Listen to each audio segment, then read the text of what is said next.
Hey guys. So, I've been on an MMO kick lately, and with the absolutely catastrophic release of WoW the Burning Crusade Classic, I decided to revisit an old favorite, Guild Wars. With it, I decided to revisit Guild Wars 2 as well, and playing both of these games side by side, their many differences were rather apparent. So, I decided to write out a list of their differences, then just decided to make a whole video out of it. What started as a simple pros and cons list quickly turned into this 4,000 word script. I do have a tendency of doing that. Anyway, as a disclaimer, I am playing the base Guild Wars 2 game with no expansions, so that may color some of my commentary, and it's entirely possible that some of my critiques or observations do not apply to the expansions. As for Guild Wars 1, I do have all of the expansions active, but I'm focusing almost entirely on the original Prophecies campaign and experience. Secondly, this commentary is heavily focused on the games as solo experiences, and on what you spend most of your time doing during the campaign or story. I'm not looking into things like monetization, how guilds work, endgame, or any of those other aspects of the game. Lastly, all of this commentary is my own opinion, and while in some cases there is some objectivity, I will admit that whether a lot of these things are pros or cons is entirely subjective, and you may find yourself disagreeing with my opinion on these. Feel free to share your perspective in the comments. With all that said, let's start with the original Guild Wars and look into its pros and cons. We'll go through them real quick, then expand on each point. For the pros, number 1, clear direction with questing and leveling. Number 2, multi-classing provides a lot of depth. Number 3, build freedom. Number 4, very immersive overall narrative and story. Number 5, limited fast travel gives a great sense of immersion in the world. Number 6, you don't matter in the story, but grow into something great throughout the narrative. Starting with number 1, clear direction with questing and leveling. You're never second guessing yourself on where to go or what to do. Talk to the guy with the green marker, go to the spot on the map, complete the objective, go to the spot on the map again, and get the reward. You'll basically never wander into a place too high level for you, or find yourself doing something of questionable importance. It doesn't leave you wondering where to go or what you should do next. Just follow the path laid out, and you'll get there. Number 2, multi-classing provides a lot of depth. One of the coolest features of Guild Wars 1, and something that almost no MMOs have done since, is allowing for multi-classing. Your primary class, or profession, determines your baseline playstyle, but that can be augmented a dozen different ways by multi-classing with any of the other professions. You aren't just a warrior. You can be a warrior monk, warrior necromancer, warrior ranger, or warrior whatever you want and whatever suits you. The amount of depth this provides for building out your character just how you want to is quite impressive. Number 3, build freedom. The only thing in the game that restricts what skills you can use is what professions you have chosen. All skills are available for you to use and make a build with. This provides you with a great feeling of absolute autonomy to design your character however you want, with whatever playstyle you want. And once you get far enough into the game, you can change out your secondary profession whenever you want as well. Number 4, very immersive overall narrative and story. Playing through the Prophecies campaign again, I found myself actually reading the quest text and caring about the world and the plight of the various characters I came across. The atmosphere, largely driven by the stellar game score, was very cozy and just completely drew me into it. I felt very connected to what was going on and what I was doing. I actually cared about the game's story that it was laying out, something I haven't felt in an MMO in a long time. Number 5, limited fast travel gives a great sense of immersion in the world. If you can instantly teleport to anywhere in the entire world, to any place, in any zone, at any time, then you often lose your sense of scale, and the world tends to feel quite small. One of my favorite things about old school World of Warcraft is that you can't really teleport anywhere. You have to physically travel to where you want to go, or take a flight path, but even that takes a while. This makes the entire game world feel incredibly expansive, and gives it a tangible sense of scale. Guild Wars 1 does this very well. You can instantly fast travel to cities and towns, but not anywhere in the zone. If you want to get to the other side of the zone, even if you've been there before, you gotta hoof it. Some may say that this is annoying and bothersome, but in my opinion, this dramatically increases your connection to the game world. I've been to every part of the base world in Final Fantasy XIV, but I honestly couldn't really describe much of it. Thinking about it now, I have flashes of locations and a vague sense of where things are and where they are in relation to each other, but nothing very solid.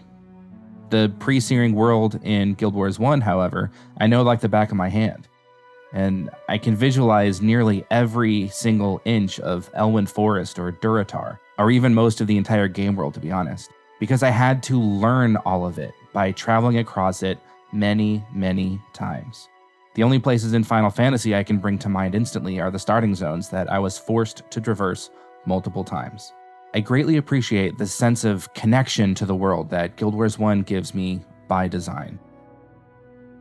Number 6. You don't matter in the story, but grow into something great throughout the narrative. Something that bothers me more often than not is the Chosen One trope. The MMO telling me that I'm the Chosen One, this great hero that's destined to save the world, along with everyone else who's playing the game. This is something that YouTuber Josh Strife Hayes talks about a lot. It's jarring, and I've yet to play an MMO that makes this trope feel actually good.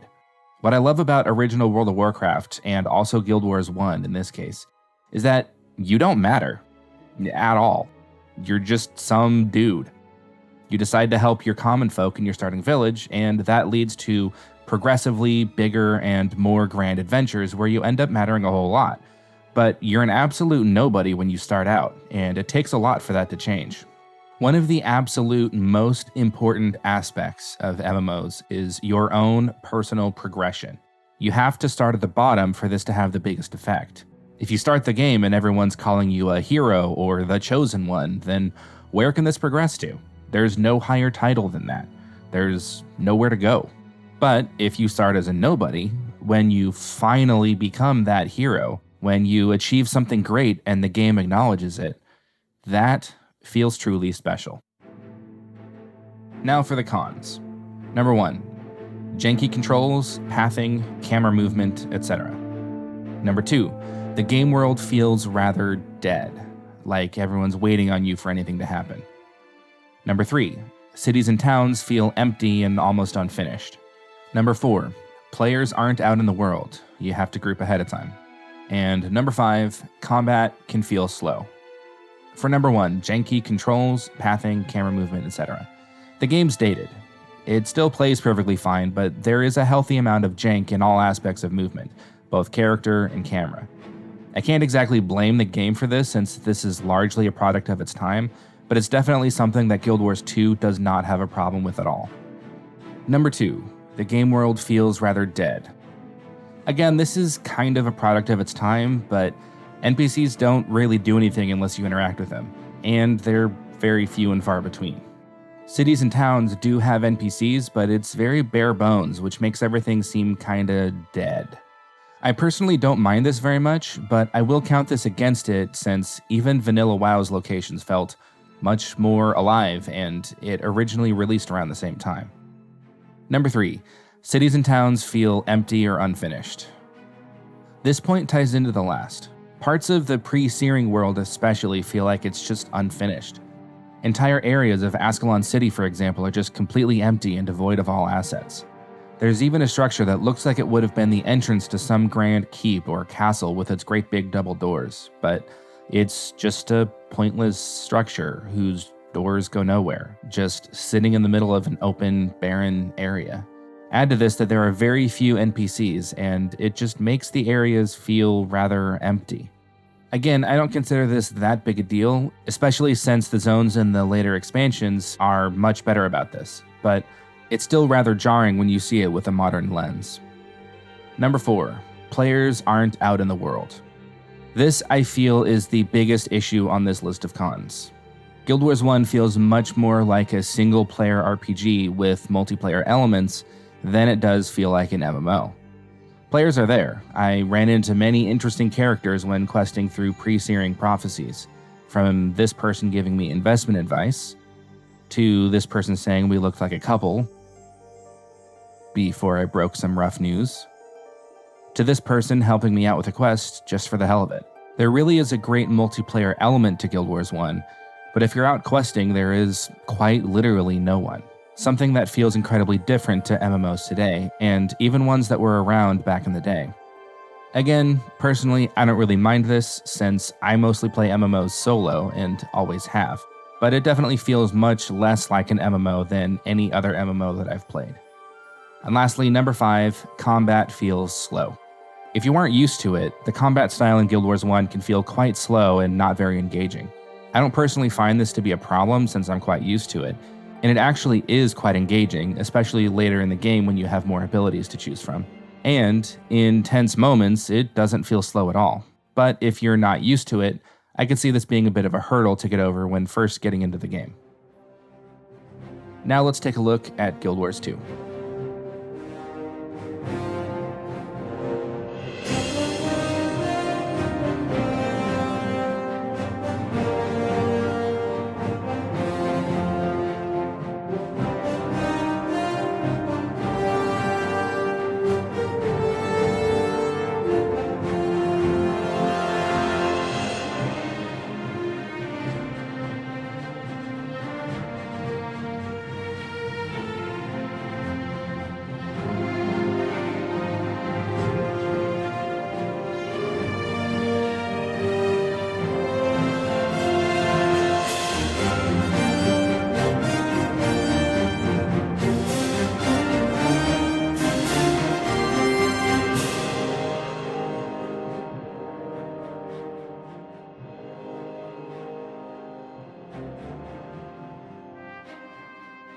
For the pros, number 1, great world building.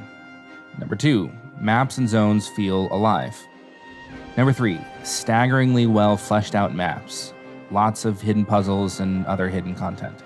Number 4, movement and animations feel great once you get used to the internal movement logic. Number 5, it's a true MMO in that players are out in the world with you. Number 6, highly soloable at all levels. For number 1, great world building. Guild Wars 2 has done an amazing job of fully fleshing out all of the environments in the game. Divinity's Reach in particular is absolutely staggering in its detail. There are people and things everywhere, and it truly feels like an actual city.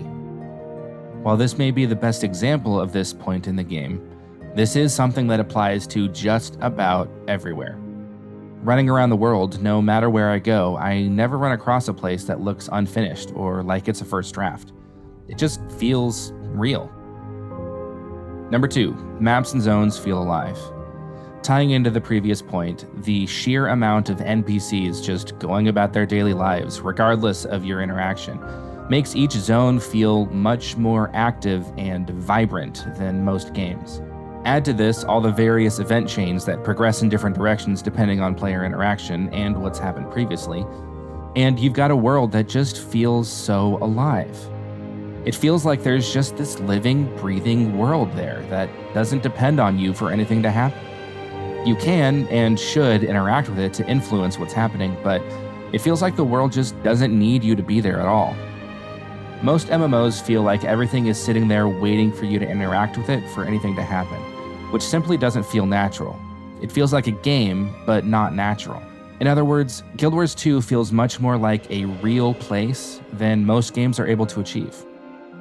Number 3, staggeringly well fleshed out maps. To conclude this trio of similar points, I've several times found myself genuinely amazed with the game designers and environment artists for this game. Not only are the many jumping puzzles very cool, along with the Vista rewards for most of them, but they even add some unnecessary, but totally awesome hidden gems. For example, it took me way too long to figure out how to get to this Vista in Lion's Arch. Pro tip, there's a hidden passage behind these vines. But once I got there, there was this gaping chasm that I couldn't see the bottom of, just sitting there, tempting me to jump into it. So of course I did, fully trusting the developers to have put some water at the bottom of it, which they did. But when I got out of the water, I was treated to an awesome series of mazes, puzzles, traps, blind platforming, the lot, all of which led me to the spirit of an old pirate captain who gave me his chest as a prize. But it didn't even end there. If you look around more, you find this guy who sells unique pirate skins for all of the weapons in the game. Oh, and this is just one example of many. This entirely hidden area was completely unnecessary, but completely awesome. Number 4, movement and animations feel great. The movement in Guild Wars 2 is a bit different from other MMOs that I've played, but once you get used to its internal logic, it's actually very clean and responsive. Your character's movement and animations are something that can immediately turn me off from an MMO if they're not done well. World of Warcraft has character movement nailed down. Even from vanilla, it was unmatched. Still, today, I have yet to play an MMO that has character movement as good as World of Warcraft's. Guild Wars 2 is the only one I've played that comes close. Even something as great as Final Fantasy has some jank to it. Like when you're strafing to the right, for example, and you jump while you're moving, your character, along with your mount, face forward while continuing to travel through the air to the right until you land. I know this is kind of a nitpick, but it's something that just screams, "This is a game!" and completely pulls me out of being immersed in the world. Thankfully, Guild Wars 2 handles this very well.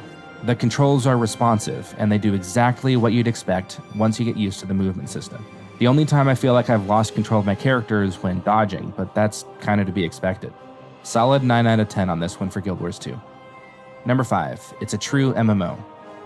This is a quick point, but in stark contrast to Guild Wars 1, you run into players all the time when you're out in the world, which makes the game actually feel like an MMO. Not much else to say here, but this is just immediately noticeable when jumping from Guild Wars 1 to Guild Wars 2. Number 6, highly soloable at all levels. Something that Guild Wars 2 definitely focused on was making every class viable when completely solo. Every class has a dedicated healing skill slot, along with enough self-supporting abilities to make sure that you'll do just fine on your own. In Guild Wars 1, you basically couldn't do anything by yourself unless you had a highly specialized build and gearing. So you had to either run in a group or have up to 7 NPC minions, known as henchmen, to aid you in battle. This aspect of being highly soloable is really nice for people like myself who like to play solo. But it does lead directly into a con that I'll expand on in a bit, but it's that most classes end up feeling quite similar. That said, it is nice that there is no class in the game that you feel like you need to group with others just to quest effectively. Now for the cons. Number 1, the Chosen One trope. Number 2, restrictive builds. Number 3, some weapons that are aesthetically cool are practically useless due to the skills tied to them. Number 4, massive inconsistency with spell weight and impact. Number 5, when boiled down, all classes feel almost the same, with few exceptions. Number 6, instant fast travel to anywhere makes the world feel smaller and less immersive.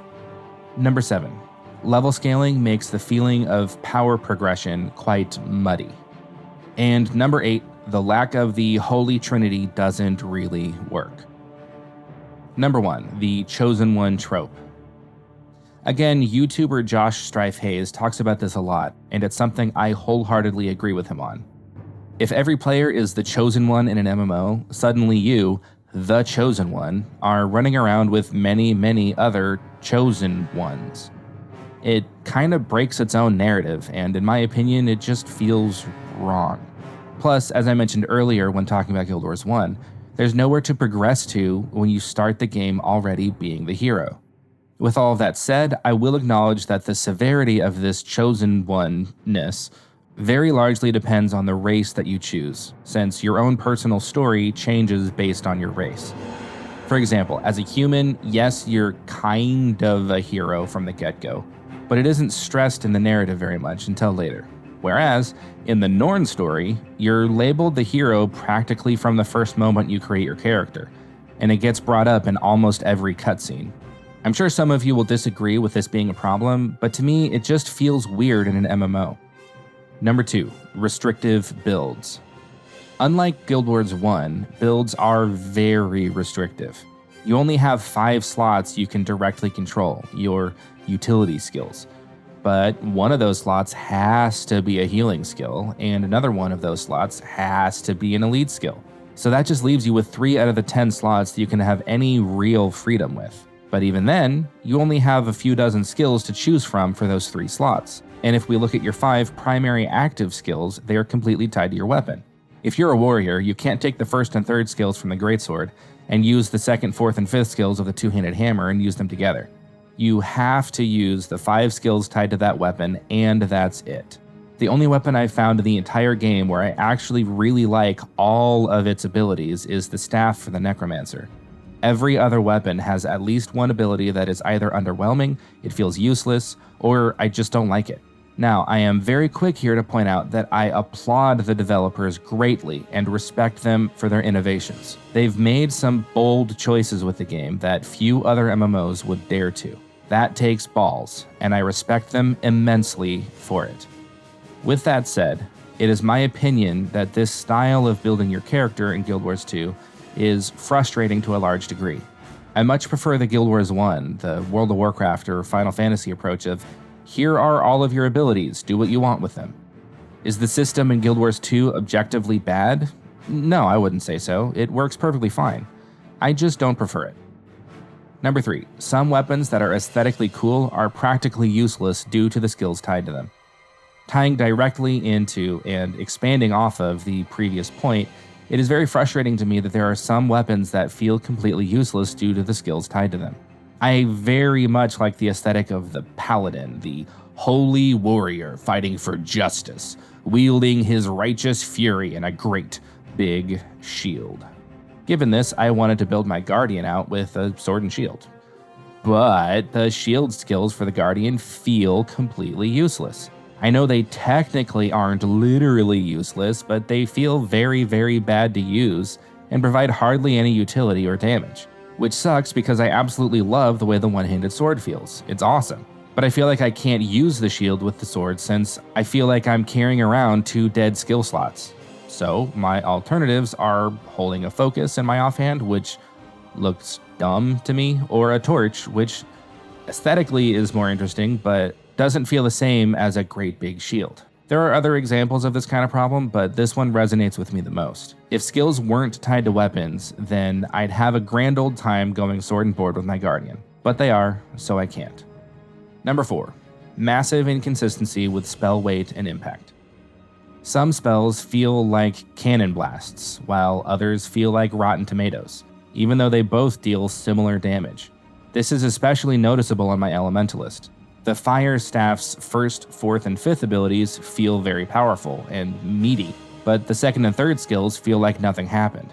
They both deal a nice amount of damage, but practically no spell effects happen, and it just is kind of like, oh, I guess something happened there, rather than the, wow, that looks awesome, that the Firestorm skill gives me. Or honestly, even the auto attack, it feels weighty and powerful. I shouldn't be sitting there wondering if the spell even went off due to minimal spell effects. There are several other examples of this, but in all fairness, few of them are as noticeable or severe. Number 5, when boiled down, all classes feel almost the same. As I touched on in the pro point about high solo ability, when you give all classes high damage, a mix of range and melee, decent self-healing, decent group healing, decent support abilities, etc., they all end up feeling like they are more similar to each other than different from each other. The Guardian and Warrior, for example, feel almost identical to play. All of the professions feel more similar to each other than different, like they have at least 50% in common. Now, the Ranger may only have about 50% in common with the Elementalist, for example, but the Warrior, I'd say, would have about 90% in common with the Guardian. These are probably the 2 most extremes that I can think of, so everything else would fall somewhere in between these percentages. And at best, you're still left with a 50% overlap. Now, I will admit that I am pulling these numbers out of my ass based on my own subjective impression in all fairness. Now, this is not something that makes the game unplayable, far from it, but it does mean that class identity gets really muddy really quickly, and I would mark this, specifically the muddy class identity, as a fairly objective detriment to the game. Number 6, instant fast travel to anywhere makes the world feel smaller and less immersive.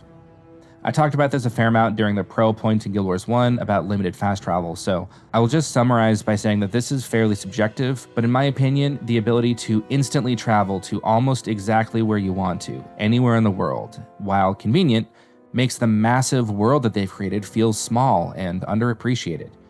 They've created something truly marvelous with their world, and you skip all of it when you fast travel. It's quite a shame.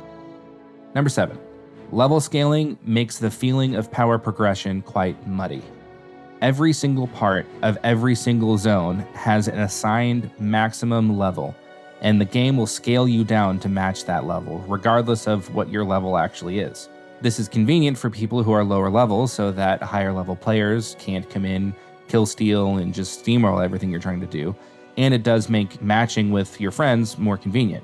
However, it also makes your own power progression feel off. Think about it. If you get more powerful by leveling up, but you're not actually allowed to level up due to the level cap of the area, how is it exactly that you're getting more powerful? Don't get me wrong, a level 80 downscaled to level 10 will be much more powerful than the level 10 standing right next to them due to gearing and other systems, but if you're that level 10 and you level up to level 11, but are still forced to be level 10 in that area, suddenly that level up to 11 feels meaningless. This feeling of meaningless level ups can chain together to create a feeling of stagnation when you find yourself going many levels without really feeling the difference, due to the increases being so slight. I will add that I feel like most people either won't notice or care, but this is something that I picked up on, and I believe it is a net negative on the game. Number 8. The lack of the Holy Trinity doesn't really work. This point, to me, is probably the most important out of all of these cons that I've listed. The Holy Trinity is old, and it is tired, but it has stood the tests of time for a good reason. It just works really well, and we've yet to find a good alternative. For those who aren't aware of the term, it refers to the 3 main roles in MMOs: the tank, the healer, and the damage dealers, or DPS. This is the system used in almost every MMO, but it is not used in Guild Wars 2. Instead, they tried, and for the most part succeeded, to give everyone a robust enough kit that everyone can deal good damage, be a good enough support or healer if they want to, and be able to take hits well enough. And with enough specializing, you can be more skilled in one of these areas than most. But in my opinion, putting everyone in this nebulous gray area of kinda can do everything pretty well, rather than a clearly defined and specialized role, it just makes everything feel sloppy. Again, YouTuber Josh Strife Hayes made a video about this recently. Man, I'm referencing him a lot in this, but he just makes such damn good content. Link to his channel in the description.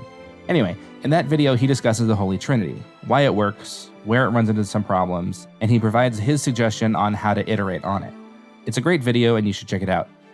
I will add to his video that when you have the roles clearly defined, someone who picks up that class or role goes into it knowing full well what's expected of them. If someone chooses to be a healer, more often than not, it's because they want to heal. If someone chooses to be a tank, more often than not, it's because they want to tank. But when you give everyone a little bit of everything, encounters lack control to them that a tank would bring, and everyone kind of ends up fending for themselves. Very few people will take a class that can deal good damage, like an elementalist, and deliberately build it for healing and support. Some people do, but it's quite rare.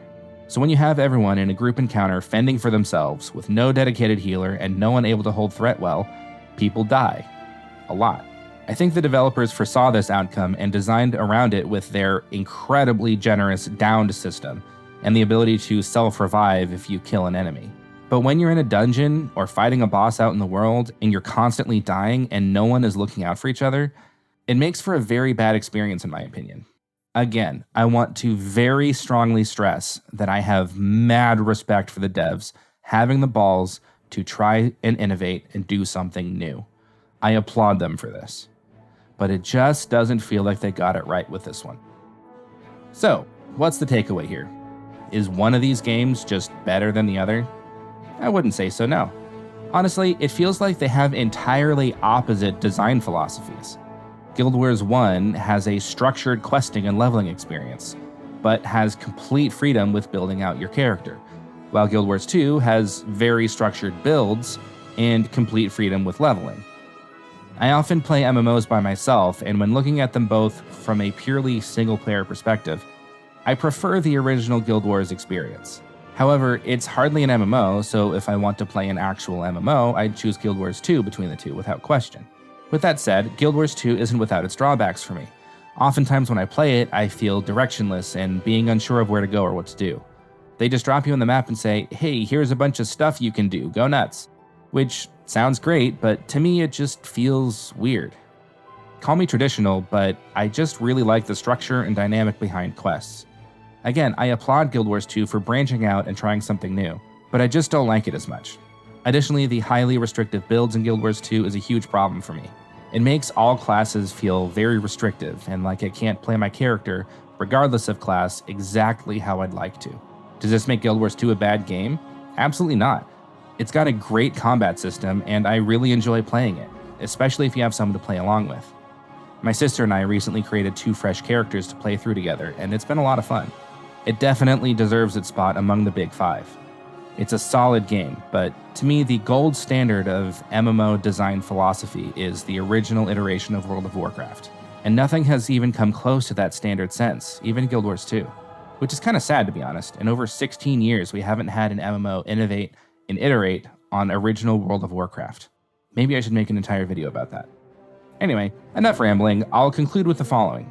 If you want a cozy atmosphere, a compelling story, free-form character building with lots of depth, and occasional multiplayer, and if you can look past the dated graphics, combat mechanics, as well as the at times janky controls and camera movements, I think you'll really enjoy original Guild Wars.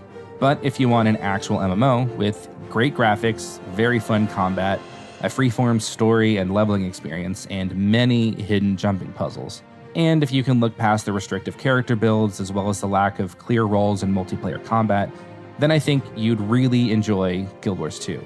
Both of these games are quite generously priced. Original Guild Wars is on offer for $40, which includes all 3 expansions, each of which is $20 normally. And Guild Wars 2 currently has the base game for free and both expansions for $30. So now is a great time to give either of these a shot, or both. Anyway, that's it for me for this one. I hope you enjoyed this far from comprehensive comparison of both Guild Wars games. Don't forget to let me know what you think about each one in the comments, and if you want to support the channel, you can drop a like and subscribe for more gaming content. Thanks for watching, take care of yourself, and I'll catch you next time.